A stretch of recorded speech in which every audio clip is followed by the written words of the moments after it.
जिल्ह्यामध्ये दौऱ्याची सुरुवात करतानाच अजितदादांनी कार्यकर्त्यांना सज्जड दम दिलेला आहे। विकास कामं करताना कोणी खंडणी मागता कामा नये, अन्यथा मकोका लावायला मी मागे पुढे पाहणार नाही असा थेट इशारा अजितदादांनी यावेळी दिलेला आहे।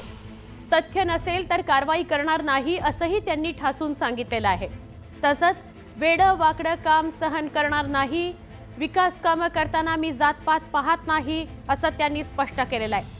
काम करताना चारित्र्य स्वच्छ ठेवा, दुष्ट प्रवृत्तीची लोक आपल्या आजूबाजूला राहता कामा नयेत असं सूचक वक्तव्य त्यांनी यावेळी केलेलं आहे। सरड्यासारखे रंग बदलणारे लोक सगळीकडेच असतात असं मार्मिक भाष्य करत दादांनी नाव न घेता राजकीय नेत्यांना घणाघाती टोला लगावलाय। बीडची प्रतिमा आपल्याला सुधारायची आहे, त्यासाठी काम करा असं आवाहन अजितदादांनी उपस्थितांना केलेलं आहे। रील्स वगैरे करताना आणि विनाकारण बंदूक बाळगणं असे सगळे प्रकार केले तर संबंधितांचं लायसन्स रद्द करणार असंही त्यांनी सांगितलंय। तुमच्या जवळचा असलो तरी चुकीचं वागू नका, मी कारवाई करायला मागे पुढे पाहणार नाही, माझ्या कामाची पद्धत थोडी वेगळी आहे असंही त्यांनी म्हटलंय।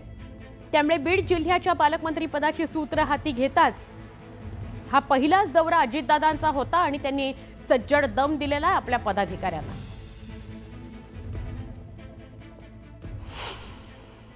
आणि मी पुन्हा पुन्हा राष्ट्रवादी काँग्रेस पक्षाच्या कार्यकर्त्यांना सांगतो, महिला भगिनींना सांगतो, सगळ्या माझ्या तरुण कार्यकर्त्यांना सांगतो, वडीलधाऱ्यांना सांगतो, आपलं स्वतःचं चारित्र्य स्वच्छ ठेवा, आपली प्रतिमा जनमानसामध्ये चांगली ठेवा। दुष्ट प्रवृत्तीची लोक आपल्या आजूबाजूला अजिबात राहता कामा नये। त्या संदर्भामध्ये पण काळजी सगळ्यांनी त्या बाबतीमध्ये घ्या। उद्याच्याला कुठल्या बाबतीमध्ये मला जर कळलं तर मी पोलिसांना तिथं सांगणार आहे, राजकीय हस्तक्षेप पोलीस लोक करत असताना मी होऊन देणार नाही। टीव्हीला वगैरे दाखवलं जातं चॅनलला, कुणी रिव्हॉल्वर काढतं, वर काही रिव्हॉल्वर उडवतात, कुणी इथं रिव्हॉल्वर वगैरे लावून फिरतात। मी डिपार्टमेंटला सांगणार आहे, जे कुणी वर रिव्हॉल्वर वाहून फिरेल त्याचं लायसन कॅन्सल करायचं।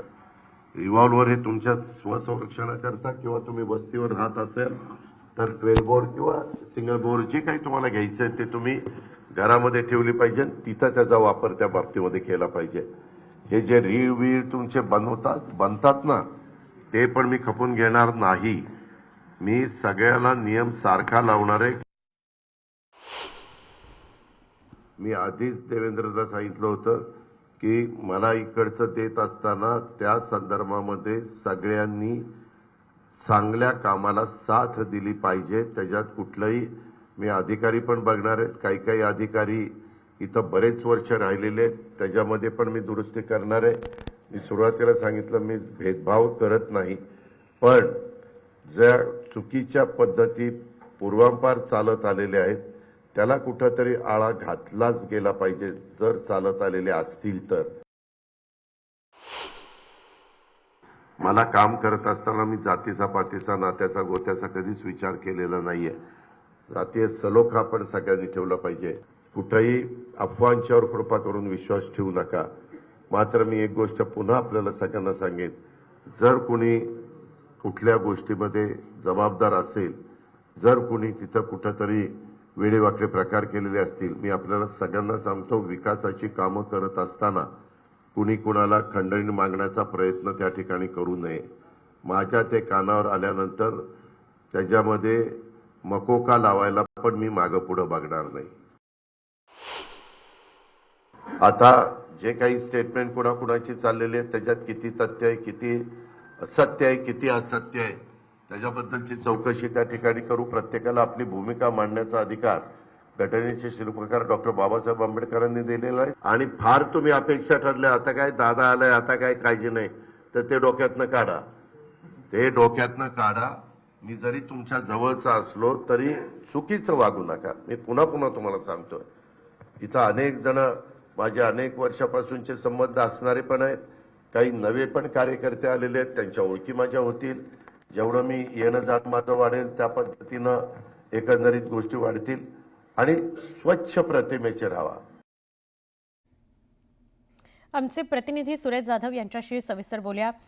सुरेश, पालकमंत्री झाल्यानंतर अजितदादांचा पहिलाच दौरा आणि पहिल्याच दौऱ्यात पहिल्याच भाषणात त्यांनी सज्जड दम दिलेला आहे सगळ्या कार्यकर्त्यांना आणि पदाधिकाऱ्यांना. पण इशारा सज्जड दम नेमका कुणाला?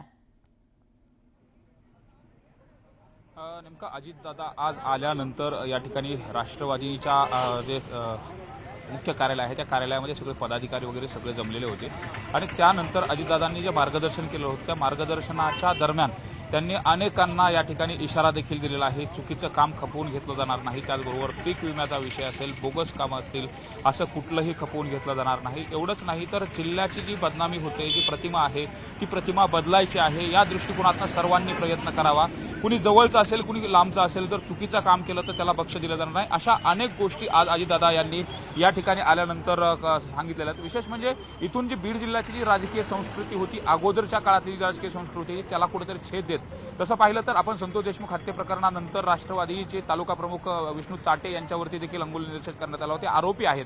त्यानंतर बीड जिल्ह्याची जी संपूर्ण जिल्हा कार्यकारिणी आहे ती बरखास्त करण्यात आली होती आणि बरखास्त केल्यानंतर अजितदादा हे पहिल्यांदा जिल्ह्यामध्ये आल्यानंतर सुरुवातीला जे पदाधिकारी आहेत त्यामध्ये फक्त जिल्हाध्यक्ष राजेश्वर चव्हाण एवढेच या ठिकाणी सध्या पक्षाचे पदाधिकारी म्हणून आहेत. इतर जी कार्यकारिणी आहे ती डिझॉल्व्ह करण्यात आली. मात्र यावेळी अजितदादा यांनी चारित्र्यावरती देखील ट्रेस दिला होता. प्रत्येकाचं चारित्र्य व्यवस्थित असलं पाहिजे आणि त्याच अनुषंगाने जे इशारे दिले गेले यामध्ये विशेषतः बोगस कामाच्या संदर्भातले जे इशारे होते त्यामध्ये जर आपण पाहिलं तर या अगोदर सुरेश धस असेल अनेकांनी, त्याचबरोबर प्रकाश सोळंके यांनी धनंजय मुंडे यांच्याकडे अंगुली निर्देश केला होता. मग अजितदादांच्या समोर धनंजय मुंडे देखील त्या ठिकाणी उपस्थित होते. मग हा जो इशारा दिलेला आहे हा नेमका कुणाला आहे अशी ती चर्चा आहे ती राजकीय वर्तुळामध्ये होते.